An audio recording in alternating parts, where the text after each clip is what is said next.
இன்றைக்கி நம்ம பார்க்க போகிற ரெசிபி ரொம்ப ஹெல்த்தியான ரொம்ப க்ரீமியான ஒரு மில்க் ஷேக் ரெசிபி தான் பார்க்க போகிறோம்.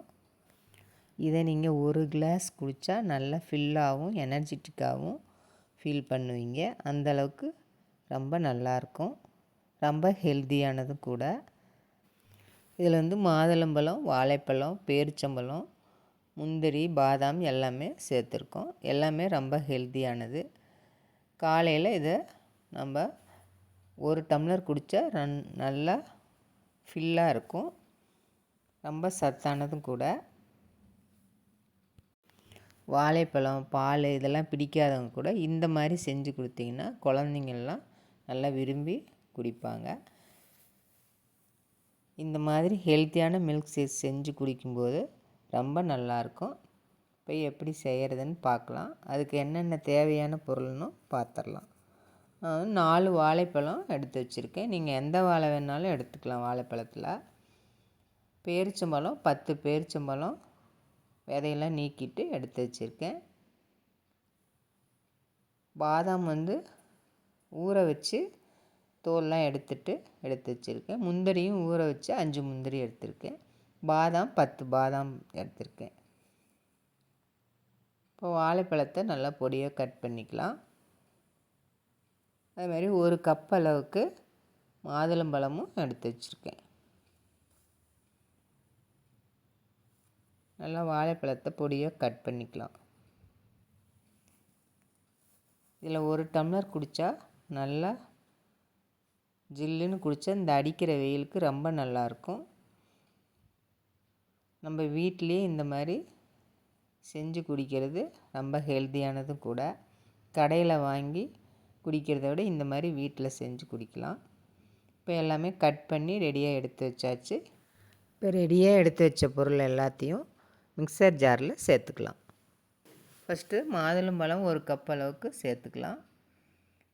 அடுத்தது முந்திரி 5, பாதாம் 10. இப்போது கட் பண்ண வாழைப்பழத்தையும் சேர்த்துக்கலாம்.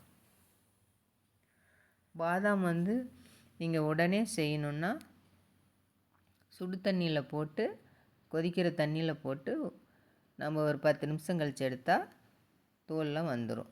இப்போ பேரிச்சம்பழமும் 10 பேரிச்சம்பழம் சேர்த்துக்கலாம். அடுத்தது பால் இப்போதைக்கு ஒரு டம்ளர் பால் சேர்த்து அரைச்சிட்டு வந்துடலாம். அப்புறம் மீதி பாலை நம்ம மறுபடியும் சேர்த்துக்கலாம். சுகர் உங்கள் இனிப்புக்கு தகுந்த மாதிரி நீங்கள் போட்டுக்கலாம். நான் ஒரு ஸ்பூன் மட்டும் சேர்த்துருக்கேன். போடாமல் விட்டாலும் இனிப்பாக தான் இருக்கும்.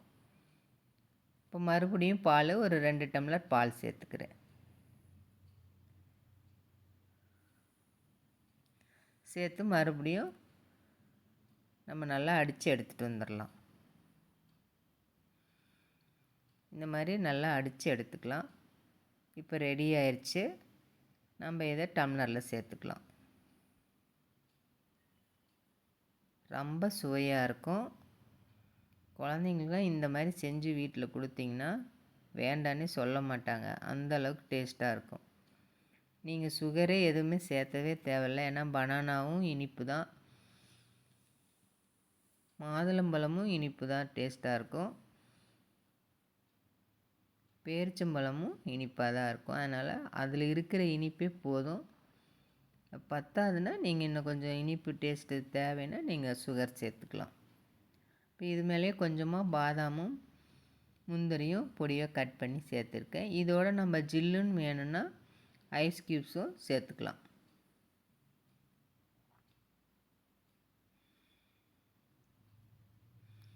நல்லா ஐஸ் க்யூப்ஸும் சேர்த்து ஜில்லுன்னு குடித்தா அடிக்கிற வெயிலுக்கு அவ்வளோ அருமையாக ரொம்ப நல்லாயிருக்கும். கூல்ட்ரிங்க் குடிக்கிற மாதிரி இருக்கும். கடையிலெல்லாம் வாங்கி கூல்ட்ரிங்க் குடிக்காமல் இந்த மாதிரி வீட்லேயே செஞ்சு சாப்பிட்டா ரொம்ப ஹெல்த்தியானதாகவும் இருக்கும். இப்போ பேரிச்சம்பழமும் பொடியாக கட் பண்ணி மேலே சேர்த்துக்கலாம். இதே மாதிரி நீங்களும் உங்கள் வீட்டில் செஞ்சு கொடுத்து பாருங்கள். எல்லாருமே விரும்பி கேட்டு வாங்கி குடிப்பாங்க. லைக் பண்ணுங்கள், ஷேர் பண்ணுங்கள், சப்ஸ்கிரைப் பண்ணுங்கள். நன்றி, வணக்கம்.